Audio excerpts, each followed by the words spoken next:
Hi everybody, my name is Jason. I'm Caden. I'm Jaden. I'm Nicole. I'm Eli. And we are the YHWH and the Torah channel, and we are amongst our family and we are amongst our friends, and we love you guys very, very much, and we're very excited that we have such a awesome family, that we have such a awesome set of people, set apart people, and the people of Yah are just simply amazing. And whether you're listening to this now or whether you're listening to it later, welcome everybody. And this is the house of interruptions. This is a house of odd noises. And this is the house of where we have 10 unkenneled, unchained pit bulls that live amongst us and around us. And they live as normal people do, somewhat, except they don't speak. And they do speak in their own tongue. It's really loud when they do. And so our apologies when that does happen. Mr. Caden, will you please open us with prayer, please? Heavenly Father, we thank you for gathering us all together, bringing the family back together through a week of trials and tribulations, a week of work, a week of hardships. And I ask that today is blessed, that you put the rest on your people, that you bring us all together for your word and your glory, and that your words are upon us, and that our eyes are open to what you want us to learn today, what you want us to hear today, what you want us to see today. I ask that we take this Shabbat and we make the most of it by in your presence, by staying in the word, by staying in your Torah. Thank you for all that you have given to this family, that you have blessed us enough that we can all sit here, not together, but in spirit and across the world, across everywhere in this world, that we can all learn together. I ask that today is blessed and that you bless everyone around us in Yoshua's name. Shalom. Amen. All right, beautiful, beautiful people out there. We thank you guys again for joining us out there. Mr. Jaden, will you please give us our Shema? Yes. And Shema, for those who do not know, Shema means to hear and obey. And back in the days in Deuteronomy, we were told that we have something. We need to hear, and we need to listen, and we need to obey. And if nobody ever gets anything else out of this entire reading that we have, if you guys could possibly write this upon your heart, mind, and soul, what we're just about to read right here, It is a good path forward. It is the beginning of the path forward. And before we begin on that, I'd like to say that we are the people who believe that the laws, statutes, and commandments that are found in Genesis, Exodus, Leviticus, Numbers, and Deuteronomy are the guide of life. They are the basis of all the life. It is what we call the Torah. Anything outside of that violates Deuteronomy 6:4, and we do not want to do that. And so, is it Deuteronomy 6:4? What is it? Yeah, Deuteronomy 6:4. Yeah, I kind of had their spasm there. Jade, go ahead and give us our Shema. Hear, O Yisrael, Yahuwah Eloheinu, Yahuwah is one. And you shall love Yahuwah Eloheinu with all your heart, and with all your soul, and with all your might.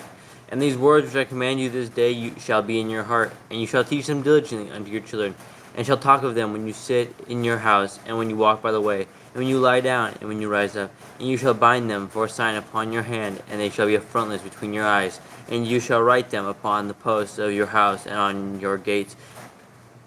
Okay, and so the basis of this is that we are to love our Elohim, and there's only one. There's only one Elohim. It's not a Father, Son, Holy Spirit, all in wonder setup. That has come from indoctrination. That has come from not inside scriptures. In fact, I don't even know where. Actually, I do know where it came from. It came from around 300.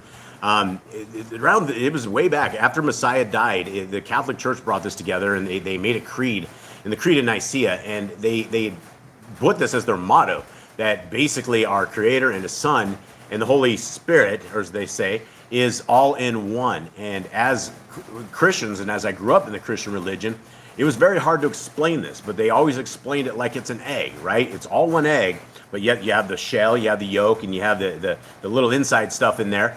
And it doesn't make any sense when you read scriptures. And we have a Creator, and He is a beautiful, wonderful, marvelous, just amazing Creator.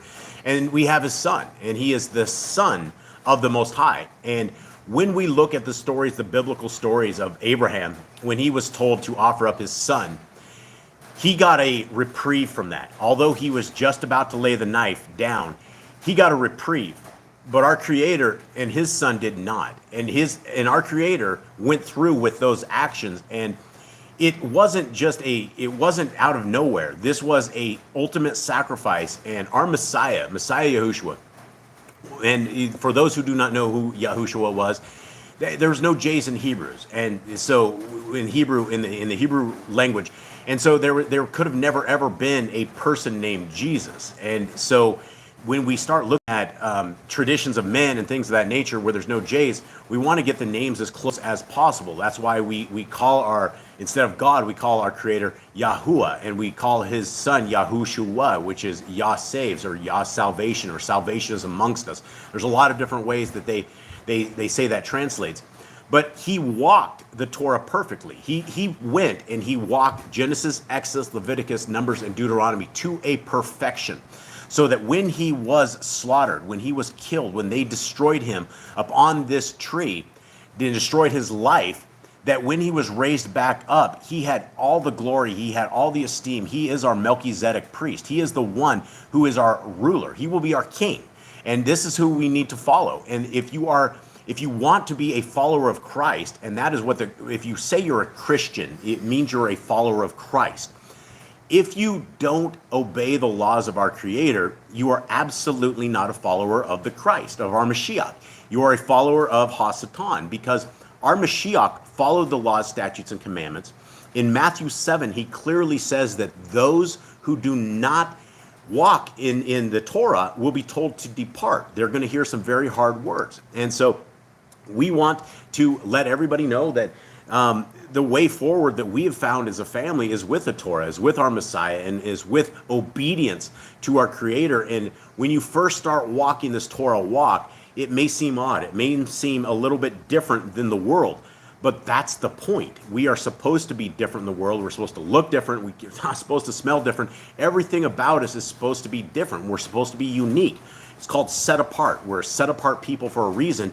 And you're not set apart if you're sitting there eating your bacon, if you're sitting there worshiping on the wrong day, if you're living in iniquity and you're unable to resolve that iniquity, you're breaking the heart of our Creator, and you're slapping our Messiah across the face, because he didn't die as a sin-free card. He did not die so that we can continue on in pornography, in alcoholism, in drug abuse. That is what he did not die for. He died that we can break the curse of the Torah, which we all fall under from the time that we are understanding of right and wrong. The first time we put our hand in that cookie jar, we fall and take that cookie without permission.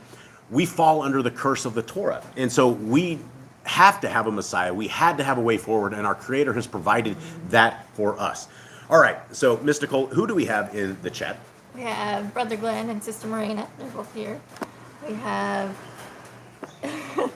I'm close enough. She I'm speaks close like enough. she speaks like a mouse. No. We have Brother Jeremy. We have Zachariah, Z, Damon, and Rhiannon. We have. I don't know how to say that name. I think Theos? Theos is somebody new, so welcome. Yeah, welcome, brothers and sisters. Welcome. Sylvia, Dreg, Joanna, the Grand. Philly's here. Who else am I missing? I think I got everybody. All right, and we would like to also say hi to Carla and Joey, who we know watch a little bit later. We love you guys. We love you all, family. And if you guys notice, the majority of everybody that we know has a wrench in the chat. A wrench for us means that you are family, that we trust you, that we love you. I would also like to urge just a little bitty caution on that, because a lot of you probably have never seen that wrench before. And there's a couple that I need to add to. Okay, give me a second. If you have power with the wrench, you have the ability that you can accidentally delete things and block people and do all sorts of things. And the dogs are getting a little wild right now, and so I'm probably gonna have to escort Miss Nicole, or have her escort the hogs outside. And we call them the hogs, but they're the dogs, and they're just bad. Give us 1 second. There we go. All right, let's go outside, guys. Go outside. Eli, unhook the dog from your arm. Let's go. All right. So we got the dogs, and they're going outside, and Tubby hopefully is out there as well. And again, we're so sorry, guys. It is the house of distractions, and these guys, they wind up at the beginning, and then they wind up at the end. And so, yeah, we got to get them in and out. Okay, so let us begin. What we're going to do. Did I miss anything? Anyone? Yeah, back to the wrench. Just be super careful if you guys have wrenches. It essentially, it's a sign of, from us, it's a sign of love. You guys have super special powers. All right. Yeah, Brother Glenn says, I thought the wrench was just to keep my screws tight. Yeah, absolutely. It's to keep all of our screws tight. And yeah, so here we go, guys. So what we're going to do right here is we are going to go over something that, again, we speak of this every Shabbat.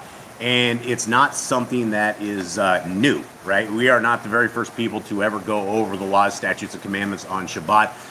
All throughout Scripture, this is the premise of understanding. And as time has progressed, we are in an age where we are learned. We all can read. We all can write. And back in the day, it wasn't always so. And so getting these laws, statutes, and commandments for the regular folks back in the day was something different. You had to get to a priest. You had to get to people who understood this. You had to get to people who learned. But we live in such a knowledgeable world right now, to where we're so far advanced that we have this all at our fingertips. And so we want to carry on this same tradition, because it is a tradition of Yah that we go over this stuff. And back in the days when Ezra was bringing the people out of captivity, and when he was talking to the people and bringing them up, people were wailing and weeping, and they were joyous and rejoiceful. And when they heard these laws, statutes, and commandments, this is the same kind of feelings and the same kind of euphoria that all of us can get, because these are the guidelines to life. These are the things that will bring us closer to our Creator. And these are also the things that will drive us away from our Creator if we do not keep them, if we do not write them on our hearts, minds, and souls. So, and did you say hi to Gran? I just saw her pop in. Yes. Okay. So I just saw the name pop up there. So it's so nice to have all of you guys here. It is really such a good family. We don't have a tremendous amount of family. We have the people around us, and then we have you guys, and that is amazing. That is just, it's really good times. All right, so we are going to go over these laws, statutes, and commandments, and I'm gonna have to pop the chat off for a second here so that I can get through these. And This is the same kind of stuff. You guys are sitting at the same kind of place that the people back in the day are, and I hope you guys get that same kind of euphoria when we hear about this kind of stuff. If there's any kind of questions that you guys have, or anybody wants to go over any of these laws, statutes, and commands, sometimes we go a little too fast because it just, it's the same kind of stuff for us. But a lot of people get this new for the very first time, and this one video that we do on Shabbat gets to far more people than any of the other videos that we do on our channel. And so if anyone has any questions, let's put them out there, because for us, we've gone over these a lot, and they make a tremendous amount of sense, all of it. It's just, there's nothing of these laws that become a ball and chain, that become some sort of a problem in our lives. In fact, it's quite the opposite. It is the anti-problem. They are the solutions to the kingdom to come and the solutions to life. And if the world lived under the Torah of our Creator, the world would be an amazing place. But right now, most people, I would say probably 95% of the world or better, has zero idea that they exist. They don't care if they do, and they live under a whole nother set of doctrines. So here we begin. Be fruitful. Multiply. Replenish the earth. Subdue it, have dominion over the fish, fowl, and every living creature. The herb bearing in every tree is for food. Man and woman should build their own families. Master sin. Every clean living thing that lives shall be food for you. Do not eat the blood. Walk before me and be perfect. Guard Yahuwah's covenant, laws, statutes, and commandments. Times 53 plus times, my friends. Look at this, and look at this time. It's been reiterated over and over and over. This is probably the most important commandment, besides loving our Elohim with all our heart, mind, and soul, that we can do. And if you think that you love our Creator with all your heart, mind, and soul, but you don't love His commandments, that's, you're living in a deceptive world. Okay, every male shall be circumcised at 8 days old. Teach your children the commands and guard the way of Yahuwah. Remember Yahuwah's name for all generations. Keep the Passover, Pesach. Keep the feast of unleavened bread, matzah. There is one Torah for the stranger and one for the Hebrew. Sanctify all firstborn to Yahuwah. There are no mighty ones before Yahuwah. You shall not make graven images. Not bring Yahuwah's name to naught. Keep the Shabbat. Honor your parents. Do not kill. Do not break wedlock. Do not steal. Do not make false accusations against your neighbor. Do not covet anything of your neighbors. Do not make an altar from rock that tool has touched. Do not go up to the altar by the steps. If a man steals cattle, he shall restore it 5 times. The laws for Yahuwah's laws for criminals. Do not lie with beasts. Do not make sacrifice to other gods. Do not oppress the stranger, fatherless, or widow. Do not charge your brother interest. If you borrow your neighbor's raiment, return it to him before sunset. Do not curse the ruler of your people. Do not eat what is torn of any beast. No false reports. Do not follow a multitude of evil. Do not judge unrighteously against the poor. Bring back your enemy's cattle if you find it going astray. Help the animals of your enemy. Stay away from rumors and gossipers. Take no bribes. Do not oppress the stranger. Love the stranger. Give your land rest in the 7th year. Do not mention any pagan names. Keep the feast of Yahuwah. Do not cook your goat in his mother's milk. Obey the messenger Yahuwah sends before you. Do not bow down to other Elohim. Serve Yahuwah. Make no covenant with other Elohim or outsiders of the land. Do not make or use this anointing oil on a normal person, and again, the same perfume. And these were Levitical concoctions of recipes that were put together, and we are told not to mess around with them. Even though he gave us a formula, we're not to put them in that certain order and use them. Do not eat the fat. Do what you say you are going to do. Return what is your neighbor's. Obey Yahuwah's dietary laws. And with that, what that is the dietary laws. Leviticus 11 talks about the dietary laws, and we live in a world where everything is we're living in a deceptive world. The world, everything around us, and there is pig and swine in just about everything. You can get it in like gelatin capsules that they give us for basic headache medicine. End up with pig and swine and things of that nature. In Leviticus 11, it tells us what is clean food and what is unclean food. And that is one of the absolute hardest thing any Christian begins with, is getting rid of the pig. In Christianity, we are taught that our Messiah made all food clean. And that is absolutely a lie. It is straight from the pits of hell. And it isn't because our Creator doesn't want us to have that salty, great taste of pig swine, which once you get rid of it, it becomes really nasty. It is that it makes you sick. Unclean animals are not healthy for humans. And so the Levitical guidelines in Leviticus 11 is simply to keep us alive and keep us healthy and not to violate our body. The kind of parasites and the kind of disgusting stuff that end up in pigs that people fry up You can literally take a can of Coca-Cola and put it on a chunk of swine, and there will be little worms that come out of it. I've seen it over and over. You can YouTube it. It's just, there is parasites that live in pigs, and pigs are the bottom feeders of the world. They will go around, they will eat carcasses, they will eat humans, they will eat absolutely everything. They eat their own feces, they eat their own children in some cases. They are nasty, nasty critters, and the way they were built is that they were the little land clingers, right? They are the ones that go around and cling this up. In certain villages, when people would use the bathroom, they would have the pigs just come around, and the pigs would eat up all the feces of the humans. These things are absolutely disgusting, and people are like, well, this is the great white meat. It's cheap. It's great stuff, and it's not. We've all been hoaxed, and we've all been lied to about all of it, and pig is not cling. Neither is lobster. Neither is shrimp. Neither is crawfish. Is it crawfish? Is it crawfish? Do we know crawfish? We know lobsters are bad. Yeah, lobsters are Shrimps are bad. bad. Catfish, I think, are bad as well. But if you guys have any kind of questions, read inside of Leviticus 11 and see what is cling and what is uncling. And that is where we begin our separation for this kingdom road. Anything in the I chat? just want to say, he did make all foods clean, but pig is not food. Right. Yes. And Brother Glenn has told, yeah, well, all food has been made clean, but yes, you have to have the Leviticus 11 definition of what food is. Pig is not food. And so it's not made clean. All right. Now, women's time of separation. You stay away from them. Give them their time off. Okay. Obey Yahuwah's hygiene laws. Keep the Day of Atonement, Yom Kippurim. Do not uncover the nakedness of your family. Do not take a woman's sister for wife. Do not lie with a woman in her uncleanness. You shall not sacrifice children to Moloch. Do not be a sodomite. Be holy. Do not reap the corners of your field, or you shall not glean your vineyard. Do not deal falsely or defraud your neighbor. Do not lie or be a liar. Pay your workers for the day's wage. They are due. Do not harm the disabled. Do not endanger your neighbor. Do not hate your brother. Rebuke your neighbor for his sin. Love your neighbor as yourself. Do not diverse your cattle. Do not mingle your seed. Do not mingle linen and wool. Do not lie with a taken woman. Do not eat the fruit of the trees for 3 years. Do not practice sorcery. Do not round your beard or the corners of your head. Do not cut yourself for the dead. Do not get tattoos. Do not prostitute your daughter. Do not defile your temple. Do not consult the medium. Respect your elders. Have correct weights and measures.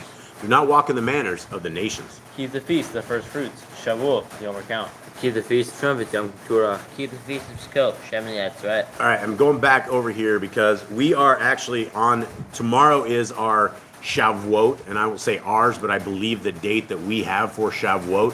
And I know a lot of people have kept this prior to this, and we haven't put out a tremendous amount of guidance on this at all. Because I did not want to get into the calendar conflict, because it seems like that is the greatest way that people just get completely very upset about all of this stuff. And I guess it comes down to attempting to let Scripture decipher Scripture. And as far as those who are keeping Shavuot tomorrow, happy Shavuot. And it is a feast day, so let's continue on. Okay, and if you blaspheme the name of Yahuwah, you shall be put to death. If you kill your neighbor's animal, you must give him another. Repay injury for injury. Honor the Jubilee year. Confess your sins to Yahuwah and repay who you have trespassed against. The Torah of being a Nazir. Wear tzitzit on the four corners of your garment. Yeah, and let's talk about tzitzits for a little quick thing, because a lot of people don't actually wear tzitzits, and you know the commandment is for the children of Yisrael, and a lot of women don't actually wear tzitzits because they do not believe they think it's for a man, but I believe it is for everybody, that it is part of our who we are. It is part of being set apart. And you know, you definitely we've been wearing tzitzits, I don't know for how many years have we been 6 7 years 8 a lot of years, and you will pick up people out and about that will see you in tzitzits. First and foremost, you will find the Jewish folks, because the Jewish folks, they will wear white in their tzitzits only, and they think that you can't really have it, and the command is it's purple, it's blue, and it is something that we have, that we are to be set apart with. And in the Old Testament, right, and we're actually, as Boss Clan, we're proofreading this right now, and our eyes are not quite bleeding, but they're getting there. And it's taking hours and hours and hours, but we just read about this, and we read about the tzitzits, and the entire story of tzitzits is amazing.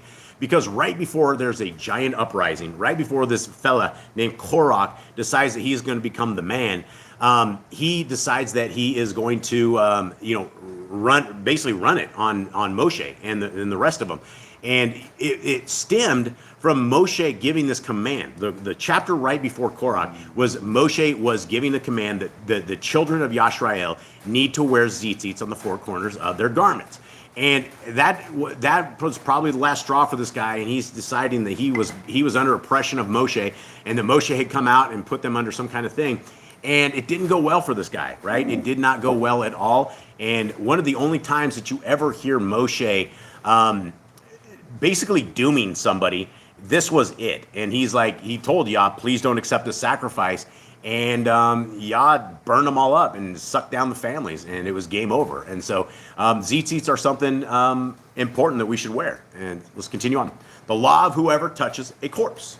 Follow Yahuwah's laws of inheritance. The Torah of keeping your oath to Yahuwah. Do not add or take away from the word.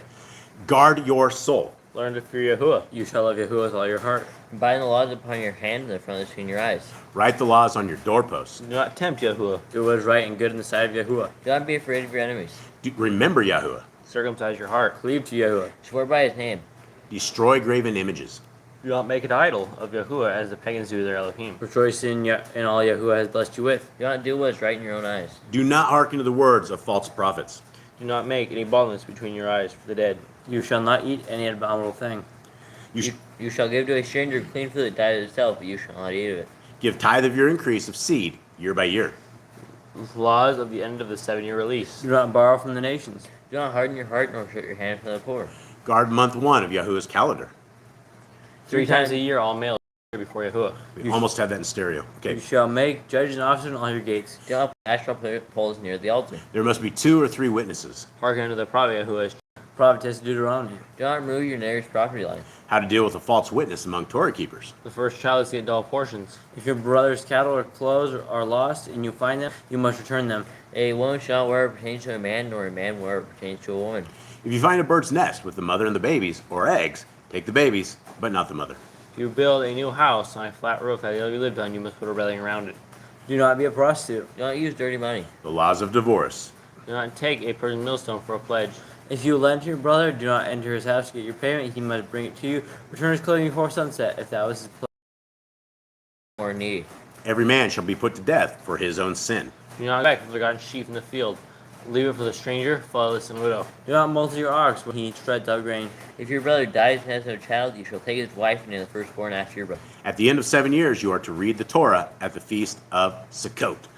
All right, so family, that was it. Those are those laws, statutes, and commandments that people have said are nailed to the cross or nailed to the tree, and that most people don't even know, and most people don't care to know. And so the fact that you guys have heard them, the fact you guys know them, the fact that you can use them to your life, it gives you guys an advantage over everyone else, because you've already found the truth of what the world of walking is all about. All right, now we are getting ready. Go ahead, as Eli set this up. This is, I think we have 9 chapters left until we are out of Genesis. Yeah, go ahead and get that set up, Eli. And when we are done with this Targums, I am not going to go any further into any other Targums. This is our first read of the Targums. We've never read this. We've been reading it as a family, and I really enjoy reading new things along with you guys, because we get a lot of perspective, and we get a lot of, presentation that we would not have if we sat there and did a lot of pre-reading. We probably would have never read this out as a group had we never done it. And so here is, when we go out of Genesis, I think we're going to go into yet another. I don't think we're going to ever do Targums again. There's a tremendous amount of, not a tremendous amount, but there's a lot of leaven in this. And it is something I do not want to confuse people with. And for anybody that is new to scriptures, I don't want to toss stuff in and out that is hard for people to understand. So when we get to this, and it's like we got another 9 weeks of this, so it's another couple months. But at the end of this, we're going to end the Targum side of it, and we'll continue on into Exodus, and we'll continue on through the Torah. But I think we're going to do something a little bit different with that. And so today you will get another example of the leaven. And half the family here doesn't know what I'm talking about, because Miss Nicole and Eli both read it, and they both explained it to me, and I went, no way, that can't be. And so when we get to that, we'll see what your guys' thoughts are, if you guys think that can be. Okay, and so let me see if I can get the chat back on here. There we go. I miss. It's always really bad because I can't see the chat. I get to see little bits of it. Rhiannon said there's a new update and it looks like yours, and so she can't see half the chats anymore because it looks just like yours on a live. YouTube jacked everything up. Yep. Oh, great. It took an update. Great, Scott. Yeah, these guys, I don't know, YouTube, and for all being the world's largest company, a company I worked for 4 years, they have every bit of, they could do much better than what they do. And, for anybody who we don't end up replying to comments, these comments come and they go. I don't even know where half the comments are. Sometimes we see them months later, and where we have as many channels as we have, the comments are just everywhere. So if you guys don't get a comment from us or something, either repost it or just wait, and I guess at some point we'll run across it. And my apologies for that, because it is kind of unprofessional not to reply to comments on this side. All right, so here we are, guys. We are into Genesis 41, and is everyone ready? Yep. Everyone clear? Yep. Ready, set, go. Okay, and it came to be at the end of 2 years' time, end of 2 years' time. Did we already mess this up? Have we proofread this? Yeah. We did proofread this, didn't we? Okay, well, that was 6 eyes on this right here. Okay, and it came to be at the end of 2 years' time that Pharaoh had a dream and saw him standing by the river and saw 7 cows coming up out of the river, fine looking and fat, and they fed amongst the reeds. Then saw 7 other cows coming up after them. Guys, I'm going to have to roll this out. Sorry, guys. Okay. Then saw 7 other cows coming up after them out of the river, ugly and lean of flesh, and stood by the other cows on the bank of the river. And the ugly and lean of flesh cows ate up the 7 fine-looking and fat cows. Then Pharaoh awoke, and he slept and dreamed a second time, and saw 7 heads of grain coming up on one stalk, plump and good, and saw 7 lean heads, scorched by the east wind, coming up after them. And the 7 lean heads swallowed up the 7 plump and complete heads. Then Pharaoh woke and saw it was a dream. And it came to be in the morning that his spirit was moved, and he sent and called for the magicians of Mitzrayim and all its wise people. And Pharaoh related to them his dreams, but there was no one who could interpret them for Pharaoh. Then the chief cupbearer spoke to Pharaoh, saying, I remember my crimes this day, when Pharaoh was wroth with his servants and put me in confinement in the house of the captain of the guard, both me and the chief baker. Each one of us dreamed a dream in one night, he and I. Each of us dreamed according to the interpretation of his own dream. And there was with us an Hebrew youth, a servant of the captain of the guard. And we related to him, and he interpreted our dreams for us. To each man he interpreted according to his own dream. And it came to be as he interpreted for us, so it came to be. He restored me to my office, and he hanged him. Okay, so we will start up here at the Targums at the beginning, and we will see what the Targums has to say. It was the end of 2 years that the remembrance of Joseph came before the word of YHWH. And Pharaoh dreamed, and behold, he stood by the river. And behold, from the river came up 7 oxen, good-looking and fat-fleshed, and they grazed in the midst of the sedges. I don't even know what the sedges are. And then the other version of it says, grazing in the midst of the sedges. And behold, 7 other oxen came up from the river, evil-looking and lean in their flesh, and stood by the side of, it says tile oxen on this bank of the river. Is it the side of the oxen? Yeah, side of the oxen on the bank of the river. But I guess our proofing isn't too bad, because whoever did this is far worse than us. Okay, and the evil looking, as you guys can see, there's like this was the manuscript that is out there, the only one of the ones, and this is what you end up with, things like this. So, okay, and the evil looking and lean fleshed oxen devoured the 7 good looking and fat. And Pharaoh awoke from his sleep, and he slept, and a second dream. And behold, 7 ears arose on one stalk, full and good. And behold, 7 ears thin and blighted with the east wind sprang up after them. And the 7 thin ears devoured the 7 fat and full. And Pharaoh awoke, and behold, it was a dream. And in the morning his spirit was troubled. And he sent and called all the magicians of Mizraim and all the wise men. And Pharaoh told them the dreams. But no man was able to interpret it. For it was occasioned by YHWH, because the time had come forth that Joseph should come forth.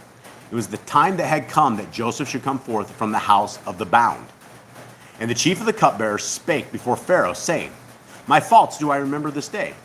It was occasioned from YHWH that Pharaoh was angry with his servants, and he put me in ward within the house of the chief executioner, me and the chief baker.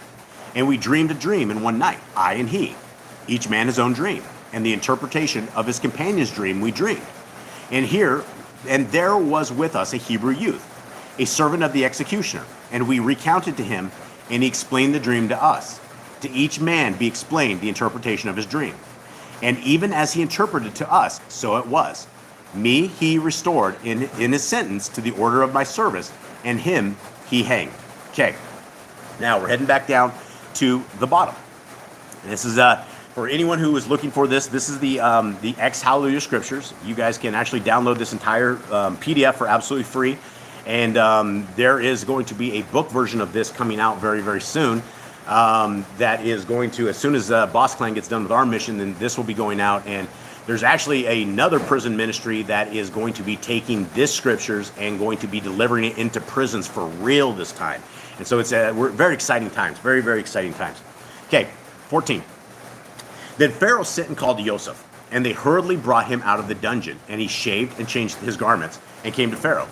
And Pharaoh said to Joseph, I have dreamed a dream, and there is no one to interpret it. Now I myself have heard it said of you that you understand a dream, to interpret it. And Joseph answered Pharaoh, saying, It is not in me. Let Elohim answer Pharaoh with peace. And Pharaoh said to Joseph, See, in my dream I stood on the bank of the river, and saw 7 cows coming up out of the river, fine looking and fat, and they fed amongst the reeds. Then saw 7 other cows coming up after them, poor and very ugly and lean of flesh, such ugliness as I had never seen in all the land of Mitzrayim. And the lean of flesh and ugly cows ate up the first 7, the fat cows. Yet when they had eaten them up, no one would have known that they had eaten them, for they were as ugly as at the beginning. Then I awoke. Also I looked in my dream and saw 7 heads coming up on one stalk, complete and good. Then saw 7 heads, withered, lean, scorched by the east wind, coming up after them. And the lean heads swallowed the 7 good heads. And I spoke to the magicians, but there was no one who could explain it to me. Glenn says sedges are grass-like plants. Grass-like plants. Okay, got it. Thanks, Brother Glenn. 25. And Joseph said to Pharaoh, The dream of Pharaoh is one. Elohim has shown Pharaoh what he is about to do. The 7 good cows are 7 years, and the 7 good heads are 7 years. It is one dream. And the 7 lean and ugly cows which came up after them are 7 years. And the 7 empty heads scorched by the east wind are 7 years of scarcity of food. This is the word which I spoke to Pharaoh. Elohim has shown Pharaoh what he is about to do. Okay, now we're heading back up to the top. Do you have something, mystical? Drake says after interpreting the dreams, Joseph was still in prison for 2 years. Though Yahuwah was with him, his deliverance was not immediate. How do we know this? I don't know. Do we know Are this we from talking about? I think it means the dreams that, like, after interpreting the chief baker and the cupbearer dream. Oh, right. Yeah, that's probably what he means. Probably after that, I believe. Okay, yeah, I think so. Yeah, and so that was part of the lack of faith that he ended up with, where he was trying to get those guys to, the one guy, to go and basically say, hey, this guy is able to interpret dreams. Get me out of this place. Mr. Nicole, there's another one back there. We're trying to get our dogs. Grant says the bread was broken and the wine was restored. So it was kind of like the whole Yehoshua thing, where we had the bread and the wine. Right. The bread was broken and then the wine, so it was all restored. Yeah, that's good. Good points. Good points. Okay. Up top now. Where am I at? Okay. All right, back to the Targums at the top. And Pharaoh sent and called Joseph and hastened him from the prison. And he dressed his hair and changed his garments and went unto Pharaoh. And Pharaoh said to Joseph, I have dreamed a dream, and there is no interpreter for it, and I have saying that if thou hear a dream, thou canst explain it. Answered Pharaoh, saying, It is, without me, is not man who interprets dreams, but from before Yahuwah shall be an answer of peace unto Pharaoh. And Pharaoh spake with Joseph, saying, I saw in my dream, and behold, I stood on the bank of the river. And behold, from the river came up 7 oxen, fat-fleshed and good-looking, and they grazed in the midst of the 7 of the sedges. And again, Brother Glenn says it's piles of grass or some kind of a grass. Grass-like plants. Grass-like plants. And the cows would definitely take out those. And behold, 7 other oxen came up after them, wasted and very evil-looking, and lean in their flesh. I have not seen the like of them in all the land of Mitzrayim for badness. And the wasted and evil oxen devoured the first 7 fat oxen. And they But it could not be known that they had entered into their stomach, for their appearance was evil as before. And I awoke, and I saw in my dream, and behold, 7 ears arose on one stalk, full and good. And behold, 7 ears withered, thin, blighted with the east wind, sprang up after them. And the 7 thin ears devoured the 7 good ears. And I told the magicians, but there was no one who could teach me. And Joseph said to Pharaoh, the dream of Pharaoh is one. That which YHWH is about to do, he showeth to Pharaoh. The 7 good oxen announce 7 years, and the 7 good ears announce also those 7 years. The dream is one. And the 7 wasted and evil oxen which arose after them announced 7 other years, and the 7 ears thin and blighted with the east wind likewise make known that there will be 7 years of famine. This is the word that I speak to Pharaoh. What YHWH is about to do, he showeth Pharaoh. Behold. Is that it? Yeah. Okay, so behold, we're going to the bottom part. Okay, so here we go. So we are on 29 right there. All right, does anyone have anything here? Gentlemen at the table? I don't think there's anything about it. I mean, it's pretty self-explanatory so far. Yeah. It feels like we've read this 100 times. Yeah. We have. We've actually proofread these chapters so many times. I can't believe we missed that mistake of the very first one. Bad proofreaders. All right, here we go. 29. See, 7 years of great plenty are coming in all the land of Mitzrayim.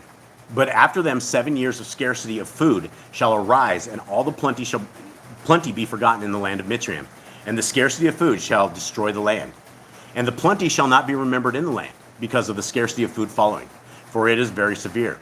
And the dream was repeated to Pharaoh twice, because the word is established by Elohim, and Elohim is hastening to do it.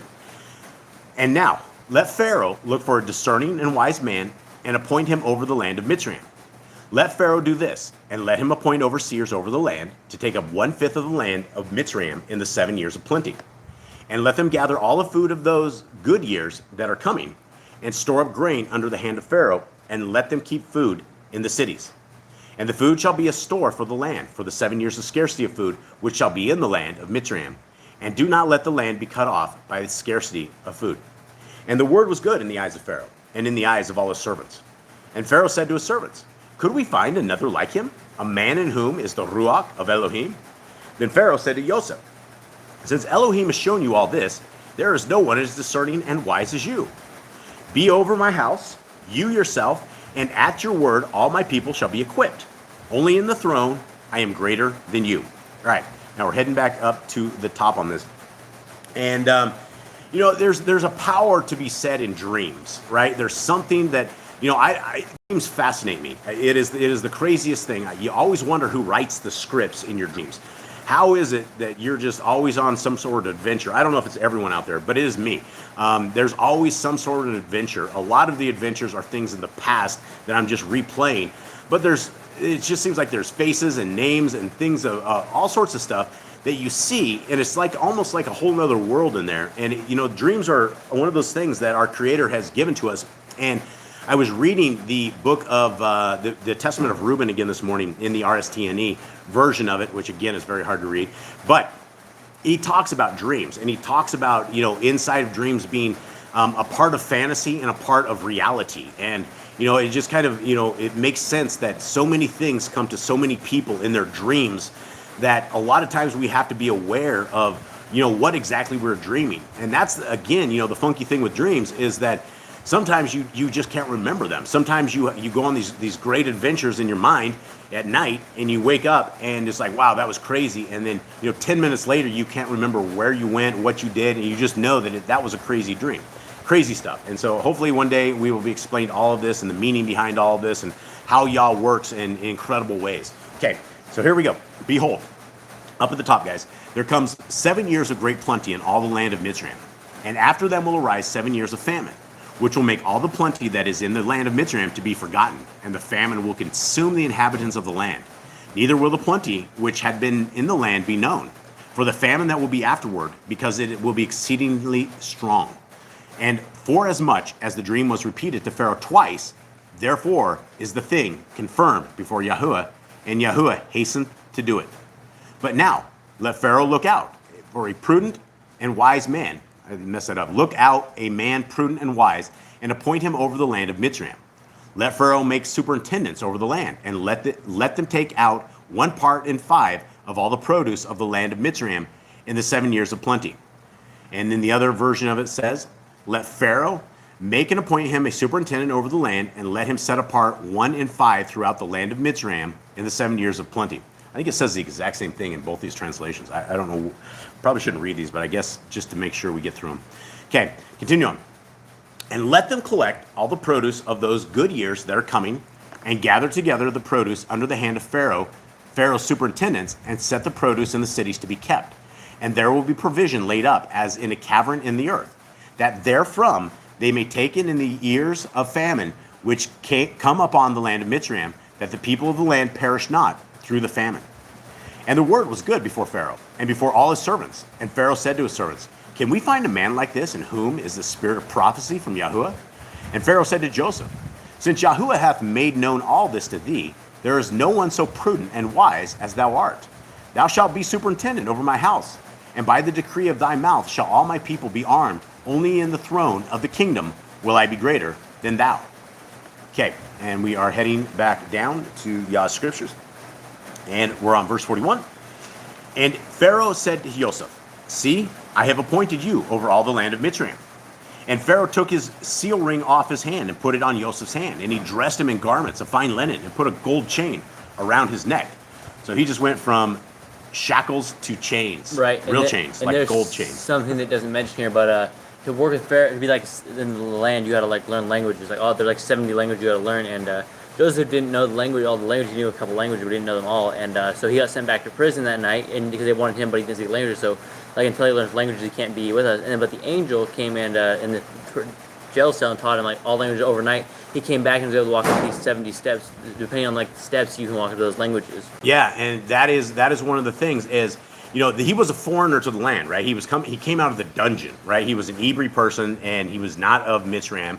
And they all have their own set of ways, as the Hebrews are supposed to have their own set of ways. And that was some of the discussion. And this is did that come out of Jasher? I think that came out of Jasher.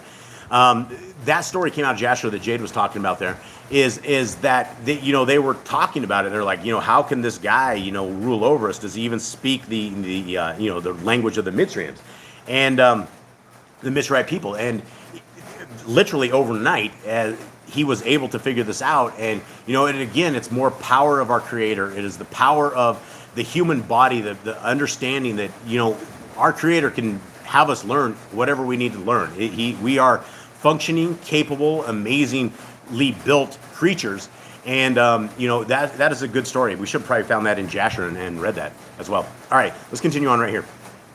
And 42? Were you down? Yeah. Was it 42, everyone? Yeah. Hello? Anyone want to sleep? I think no, 43. 43. There, change around his neck. 43. Thanks, Eli.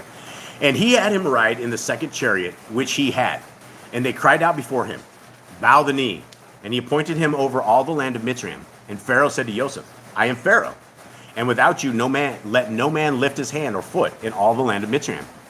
And Pharaoh called Joseph's name Saphnath Paneah, something like that. Probably slaughtered that. And he gave him as wife Asenath, the daughter of Potiphera, priest of On. And Joseph went out over all the land of Mitzrayim. Now Joseph was 30 years old when he stood before Pharaoh, sovereign of Mitzrayim. And Joseph went out from the presence of Pharaoh and went throughout all the land of Mitzrayim. And in the 7 years of plenty, the ground brought forth generously. And he gathered all the food of the 7 years which were in the land of Mitzrayim, and laid up the food in the cities. He laid up in every city the food of the fields which surrounded them.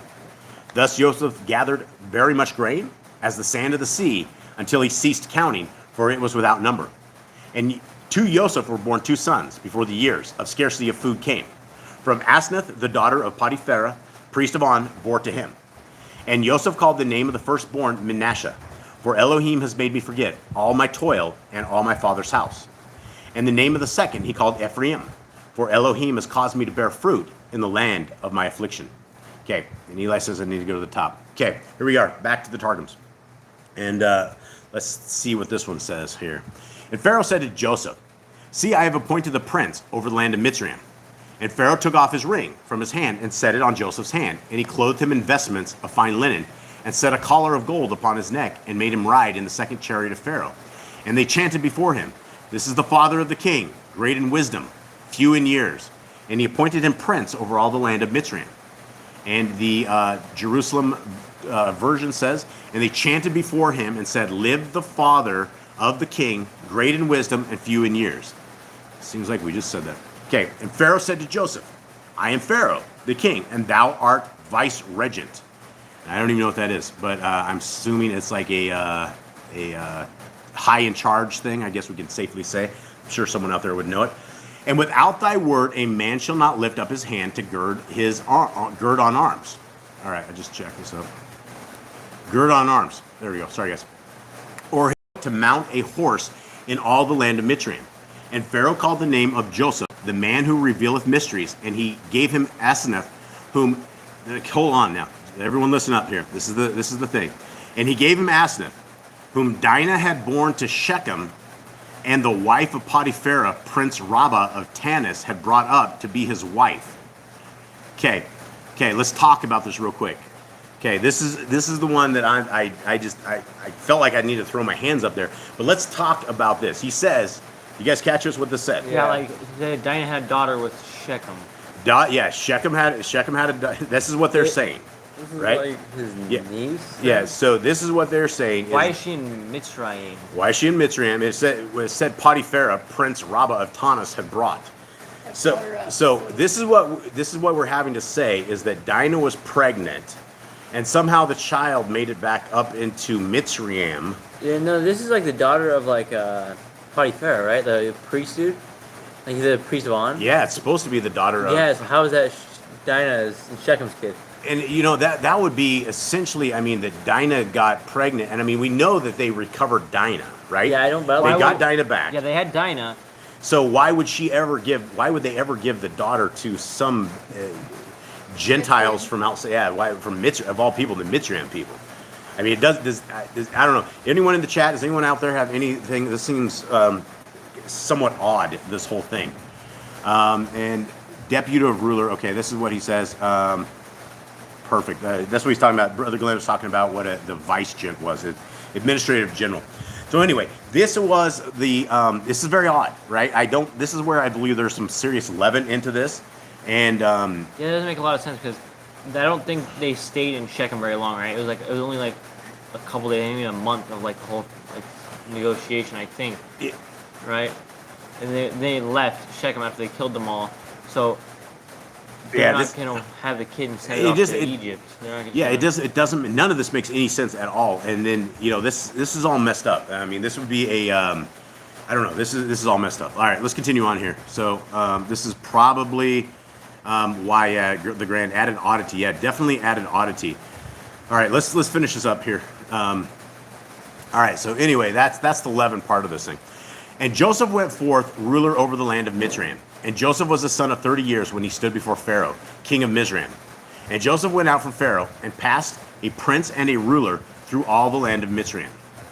And the earth so brought forth that every blade made 2 handfuls in the 7 years of plenty until all the granaries were full. And they gathered all the produce of the 7 years of plenty which were in the land of Mitzrayim. And he laid up the produce of the cities. The produce of the fields which were round and about a city he laid up therein. And to Joseph were born 2 sons before the year of famine arose, which Asenath had been brought up in the house of Potiphera, prince of Tanis, bare to him. And Joseph called the name of his firstborn Manasseh, because YHWH hath made me forget all my weariness and all the house of my father. And the name of the second he called Ephraim, for he said, YHWH hath made me mighty in the land of my affliction, as he will make the house of my father mighty here in their afflictions. Okay. Now, we're heading back. We're finishing this up in the bottom part. And the 7 years of plenty, which were in the land of Mitzrayim, came to an end. And the 7 years of scarcity of food began to come. And Joseph had said, and the scarcity of food was in all lands, but in all the land of Mitzrayim there was bread. But when all the land of Mitzrayim hungered, and the people cried to Pharaoh for bread, Pharaoh said to all the Mitzrites, go to Joseph, do whatever he says to you. And the scarcity of food was over all the face of the earth. And Joseph opened all the storehouses and sold to the Mitzrites. And the scarcity of food was severe in the land of Mitzrayim. Sounds like there's some repeats here. And all the earth came to Joseph in Mitzrayim to buy grain because the scarcity of food was severe in all the earth. All right, I think that's just said the same thing 3 times in a row. All right, and here we go. We'll finish this off. And the 7 years of plenty were completed, which were to come to an end in the land of Mitzrayim, and the 7 years of famine began to be, as Joseph had said. And there was famine in all the lands. But in all the land of Mitzrayim there was bread, and all the land of Mitzrayim had dearth, because the seed wheat bare no fruit. And the people cried before Pharaoh for bread. And Pharaoh said to all the Mitzrayim, Go to Joseph, and he shall tell you do. And the famine was upon all the face of the land, and Joseph opened all the treasures and sold to the Mitzrayim. And the famine waxed mighty in the land of Mitzrayim, and all the inhabitants of the earth came into Mitzrayim to buy provision of Joseph, for the famine was mighty in all the earth. Okay, well, that is it for us, our family and friends. We thank you guys very, very much. And yeah, I agree with Jeremy on this. I don't like the Targums. I don't. By the time we made it to the end of this, I'm not a huge fan of this, and it seems to bring in a lot of leaven. There is some stuff that we have been able to confirm and to figure out that was definitely hidden from us. And I don't know if that is something good that we bring to everybody to study with as far as that goes, because a lot of folks are brand new into all of this stuff, and this is where I don't want to bring confusion to folks. For those who are studied in the Torah and studied in scriptures and things of that nature, those are definitely red flags. Those are things that that just don't pass the smell test. And so anyway, I guess that is it. If does anyone else in the chat, Mr. Cole, do you have anything? Bobby Z just popped in. Hey, Bobby Z. Chris from the Bobby Z channel. Much love to you, brother. Chris is one of the guys that helped us put together all these scriptures. Much love to him. He is out there always exposing these hoaxes over in the UK area. And yeah, guys, so I guess with this, we're all going to say goodbye. We love you guys very, very much. We thank you guys for hanging out with us. We really, really appreciate you all. And we hope that you guys have a wonderful Shabbat. To anybody that's celebrating Shavuot tomorrow, happy Shavuot to you guys. May you have a wonderful feast day, and may us all gather again together along next week. And we love you. So, Eli, what's your closing with? Want to run the heavens? Yeah, let's rend the heavens. All right, guys. Much love.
right, everybody. Eli, kick us. Alright. And Yahuwah spoke unto Moshe, saying, speaking unto Aaron and his sons, saying, On this wise you shall bless the children of Yasharel, saying unto them, Yahuwah bless you and guard you. Yahuwah may his face shine upon you and be gracious unto you. Yahuwah lift up his countenance upon you and give you peace. And they shall put my name upon the children of Yasharel, and I will bless them. All right, guys, we love you very much. May Yahuwah bless you. May he keep you. May his light forever shine upon you. May his ways forever enhance your life. May the faith of Messiah Yahushua make your life emboldened, and may you guys forever be in the kingdom road, and may we all meet up in the kingdom to come. Much love to you all. We're out. Shabbat shalom. Shalom.